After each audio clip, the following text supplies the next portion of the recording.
What's up, guys? Today we got another good one, the Galaxy S10e versus the iPhone XR. So very good comparison if you're in the market for a very powerful but older flagship phone here.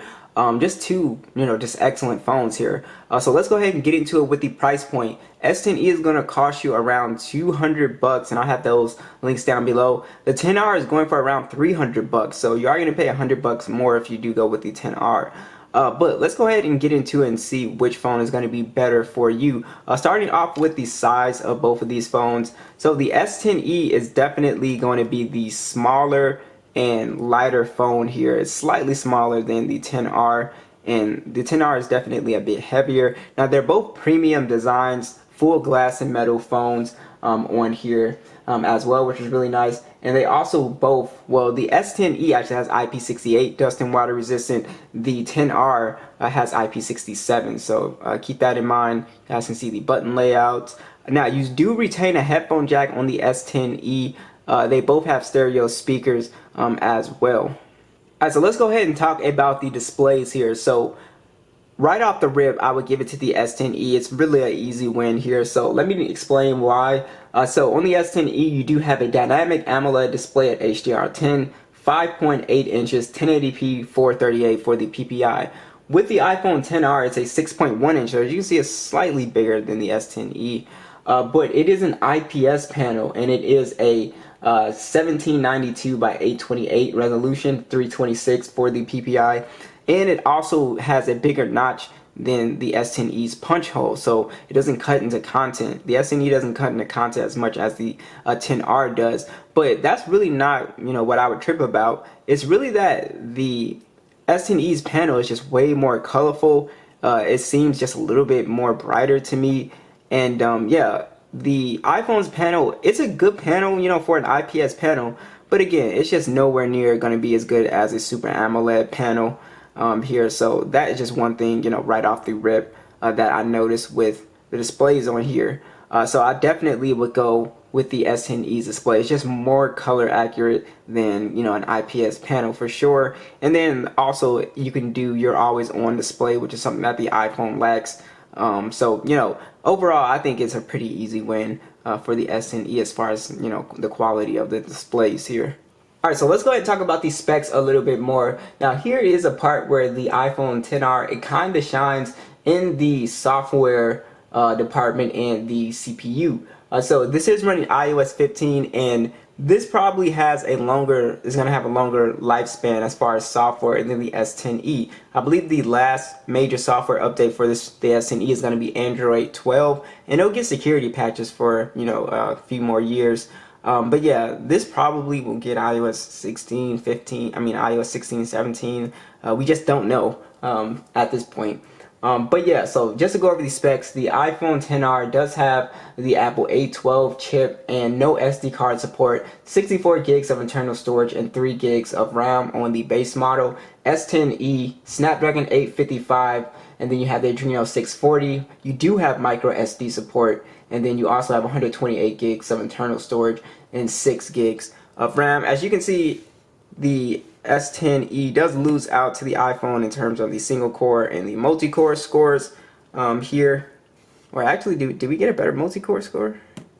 Yeah, we actually got a better multi-core score on the S10e. So that's surprising. So let's see how these perform here with some app opening.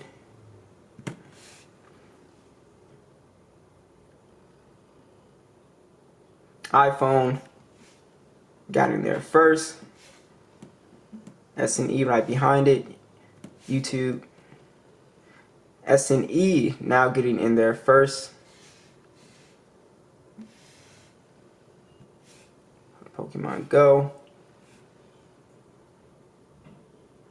S10e again beating the iPhone.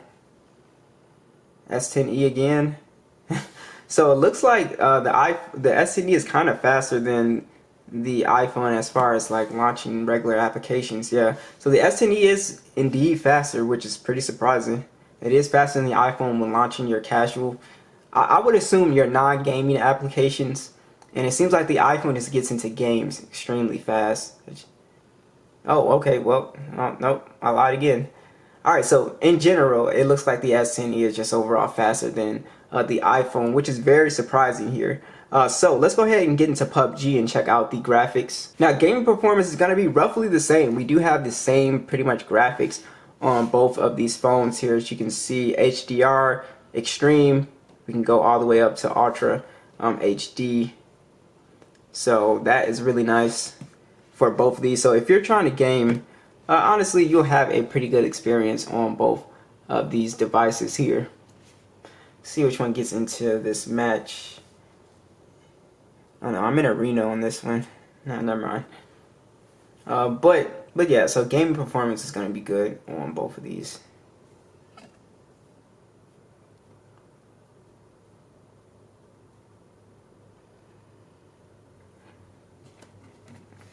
So I don't think I dropped a gaming test for the 10R.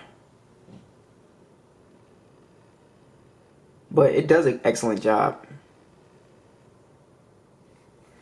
And then the S10e, I think I have like 2 gaming tests for this phone. I might drop another one just to update people on, you know, this phone gaming experience. But both of these phones do a phenomenal job. They play games at high settings, don't really lag.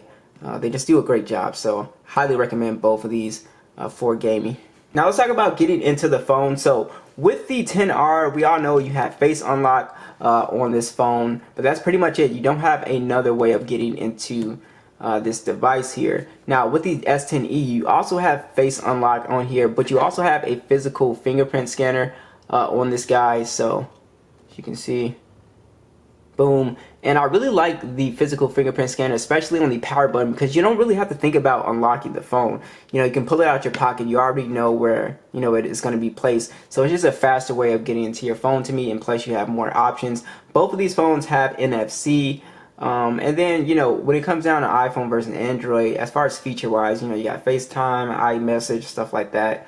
And then on Android, they throw in a lot of really cool stuff like the wireless power sharing. So if I wanted to charge the 10R with the S10e or some earbuds, you know, I'd be able to do that. It's a nice little feature to share some juice with, you know, whoever needs it. And then you do have Samsung desktop support, which, you know, you don't have on the iPhone or anything like it. And secure folders. So you just have a ton of stuff with Android as far as additional features go. But, you know, that's pretty much it for, you know, both devices there. Alright, so both phones have stereo speakers. Let's go ahead and check those out and see what we get here.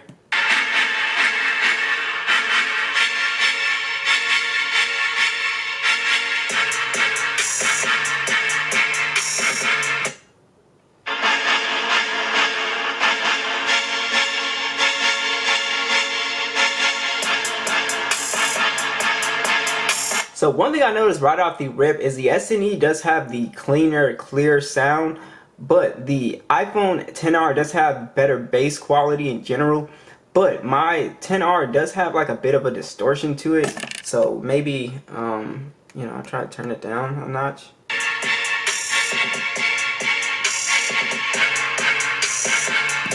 Yeah, it seems like at the max volume, it distorts, but I don't have that issue on the S10e.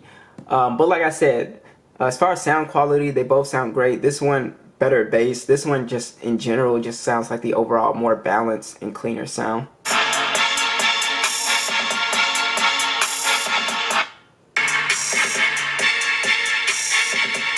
Yeah, so I personally would go with the S10e here as far as the sound quality goes. Might have to do something with the Dolby Atmos tuning here, so, you know, hey. Alright guys, I do want to talk about the photos. So with the iPhone 10R, it's kind of an awkward thing. So I prefer the S10e solely because it's got an ultra wide and the iPhone does not. The iPhone just has a single lens, which it does fine. It takes photos fine, but it's just a single lens. Shoots at 4K, 2430 or 60, 7 megapixel selfie cam, shoots in 1080p. Like I said, as you can see, images come out fine. You get very good image quality. The selfie cam is great. I think video is slightly better on the S10e as well, but overall I was just really, you know, if I would have to choose, I would just go with the phone with an ultra wide. It's kind of strange to have you know, to buy a phone with just a single lens So, you know, it really comes down to the person if you would really use an ultra wide or not. It really comes down to you. But the S10e, 12 megapixel standard, 16 megapixel ultra wide, 4K video on the front and back at 60 frames, 10 megapixel selfie cam. And again, you get some excellent shots. You guys gotta remember, these are both two flagship phones, even though they're older phones. So they're gonna do fine as far as image quality, you know, great detail, great color on both of these guys. So it really comes down to do you want an ultra wide or not. But I definitely, you know, I use the ultra wide, so I have to have a phone with an ultra wide camera. Alright, so as far as the battery situation goes, I do think the 10R does a little bit better job with battery life, even though it's got a smaller battery. So you have a 2,942 milliamp battery, 15-watt charging and wireless charging. Then on the S10e, you have a 3,100 milliamp battery, 15-watt charging, wireless charging with reverse wireless charging. So basically, you can squeeze around 4 hours and 30 minutes of screen on time in the 10R, and I made sure I looked at battery drain tests on YouTube as well. I just didn't do my own by my screen on time. I looked at everybody's. It seems like you get around 6 hours of screen on time, so you do get better battery life on the 10R as opposed to the 4 hours. So that's pretty much it for the battery. You know, I would definitely give it to the iPhone there. But that is pretty much it. So what do you guys think about the pros and cons of both devices? Which one would you go with? Would you spend the extra money and get the 10R? Be sure to let me know, and I'll catch you guys in the next one.